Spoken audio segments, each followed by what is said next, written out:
Last October, 2 Georgia men were arrested with an arsenal of weapons and a detailed plan to attack HAARP, the high-frequency active auroral research program facility in Gakona, Alaska. They were inspired by widely circulated internet conspiracy theories, suggesting that HAARP can control the weather and our minds. I mean, we're living in a science fiction movie. HAARP was created by the Department of Defense in 1992 to study the outer reaches of the Earth's atmosphere. The resulting research advanced deep-sea communications with nuclear submarines and the detection of underground military facilities. But some people think the government has been lying about HAARP's true purpose. Being the focus of endless conspiracy theories has had a profound effect on HAARP employees, who routinely field death threats. You guys are killing the planet. It's fucking 80 degrees here in Colorado in February. This is bullshit. You guys need to shut that place down, man.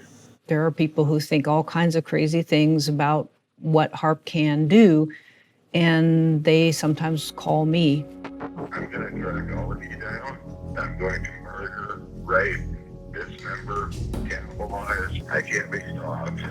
When you hear something like that, what's the sort of plan of action there? I mean, you take that stuff seriously, don't you? Yeah, sure, we do. I mean, we've blocked phone numbers, but they find other ways to call. Yeah, it's kind of upsetting to get that kind of thing at 5 o'clock in the morning. No one has done more to propagate the conspiratorial view of HAARP than this man.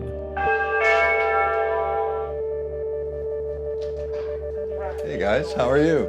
Begich is the author of Angels Don't Play This Haarp. It's been in print for over 20 years. Those are all books I've written in different... How many languages has... my books are in 10. I made good money on it, and it paid my Give me an living. estimate of how much you made on that book. Over 20 years, probably $1 million. You are the J.K. Rowling of mind I'll control. tell you what, if I had wanted to do the opportunity cost of that was quite great, because I could have done a lot of other things during that time. So break this down for me in a sentence or two that is understandable to somebody who knows nothing about this stuff. HAARP has the capability of controlling minds. It has the ability of affecting the frequency following response, which is where the brain locks onto an external signal, begins to mirror it, and brain chemistry changes. So even simpler than that is HAARP can control minds. Absolutely can control in the sense of changing mental function. Do we have any evidence that HAARP or any other government agency is actively right now trying to change the way people think? Yes, I think we do. You think we do or you know we do? I know we do. This technology is possible with this instrument, and the only question is, have they done it? But you don't know that they have. No, couldn't answer that, never have. Can they? Yes. Would they? Yes. What do I know about government? I know government, when they have the capability, they'll utilize it, and they have utilized this technology in a lot of other areas. Begich's skepticism of government can be traced to his childhood. My dad was a state senator and then later a U.S. congressman. He was actively campaigning, and this is just before Watergate. They were flying from Anchorage to Juneau on a campaign trip, small plane, and it disappeared off the radar screen. And it was the largest search in the history of the United States up to that time, and nothing was ever officially recovered. It fundamentally changed me in a way that probably nothing else could have. In fact, I consider it the most positive event in my life. The biggest thing my dad ever did for me was to disappear. Was to disappear. So you think there was some sort of foul play? Absolutely was. According to lots of people on the internet, these antennas that are surrounding me are controlling my mind, controlling the weather, and can set the Earth's atmosphere on fire. It's also said that you can't get in here because it's a super secret Air Force facility. We made a phone call, we asked to come, and they let us in.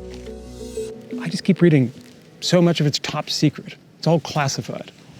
Is that true? Actually, nothing's top secret. Nothing is classified. When switched on, HAARP can temporarily heat up and alter a small area of the ionosphere, the uppermost point of the Earth's atmosphere.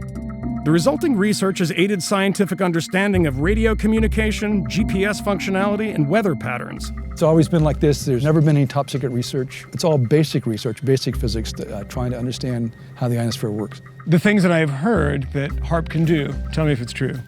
Control the weather. No. Modify the weather. No. Control people's brains. Never. Chemtrails? Never.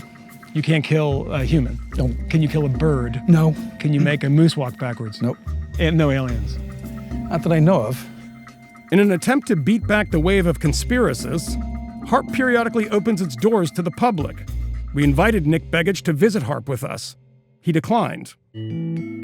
Have you ever been up to HAARP? Yes, I've been. Have you been inside? I have not been in the facility, no. They're having an open house today. Yeah, they have them every couple of years. How come you didn't go? What am I going to see? See, the thing that's strange to me is you're not going to lose knowledge if you go into the HAARP facility. You might not gain anything, but isn't it of interest? You're so damn close to it. There's nothing there that I need to see. It's in their technical specifications on what they built, and the rest is, what is it? Alex Jones talks to the president. President Trump mentioned during the campaign the JFK assassination conspiracy. Are we in a moment where conspiracy theorists are being heard more than they were in the past? I would say contrarians are being heard more than they have ever been heard in the past, and I would not say conspiracy theorists. I would say the establishment is not being heard in the same way they were, because they own both parties. And the truth is, the American character that you and I feel we're supposed to represent is not represented in our government anymore. And that's why the Donald Trumps are rising. That's why people who don't fit the norm are rising, because people are sick and tired of being fed like mushrooms, something that other people call fertilizer, and we don't call that anymore.